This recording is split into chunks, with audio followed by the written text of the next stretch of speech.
So, hi guys. For today's video, gagawa tayo ng rice bechamel. Ayan. Nagsaute lang ako ng onion at saka garlic. Tapos nilagay ko yung chicken breast.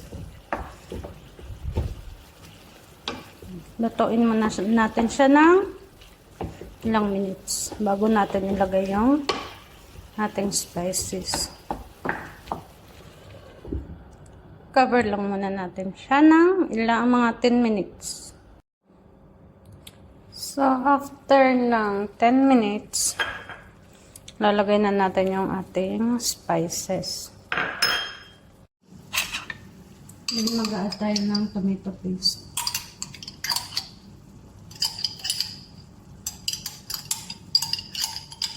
After ng tomato paste, magdagdag din tayo ng tomato sauce. Para ma-juicy yung ating chicken breast. And then,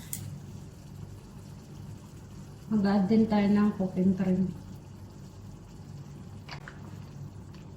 A little bit of spaghetti sauce. Nagalagyan namin siya ng spaghetti sauce para hindi madry yung ating chicken.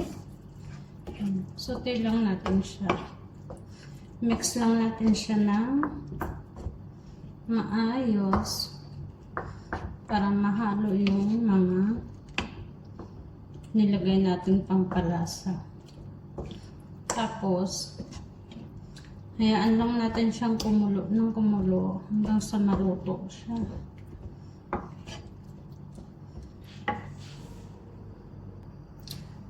So, after natin siyang ma-mix, cover lang natin siya hanggang sa maluto. Bali, simmer lang natin siya ng mga 20 minutes. So, habang niluluto natin yung chicken, mag-prepare na din tayo ng ating rice. Maglagay lang tayo ng tubig at saka oil. Tapos asin. Then, pakuluan lang natin siya. Ayan, nilagyan ko din ng magic cubes. And then, hayaan lang natin siya na kumulo. So, while waiting na maluto yung ating chicken at saka rice, gagawa na din tayo ng ating bechamel sauce. Maglalagay lang tayo ng butter. Bali, magme-melt lang tayo ng butter.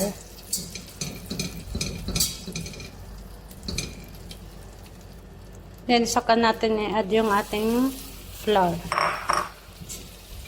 Mix lang natin siya ng pagano.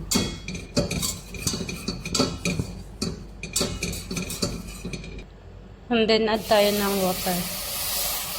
Tapos, haluin lang natin siya. Hanggang makuha natin yung consistency na ating kailangan. Mag-add tayo ng water little by little.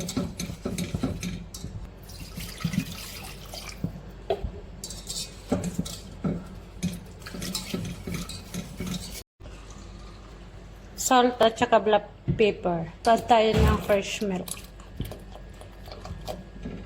Tsaka milk powder. Then, add din tayo ng cooking cream. Then, mix lang natin siya ng maayos.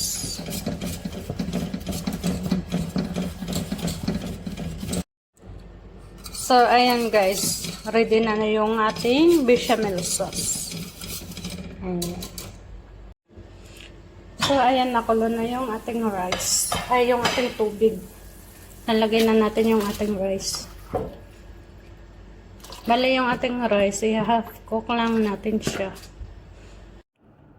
So, ayan na guys, luto na yung kanin natin. Bali, lalagay na natin sa Pyrex.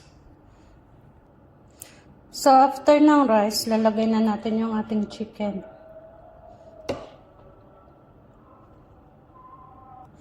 Then, mag-spread tayo ng mozzarella cheese.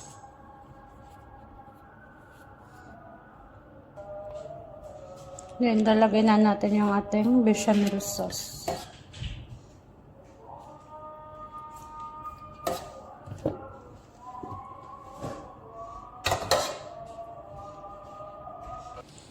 Then, spread din ulit tayo ng mozzarella sa ibabaw ng ating bechamel sauce.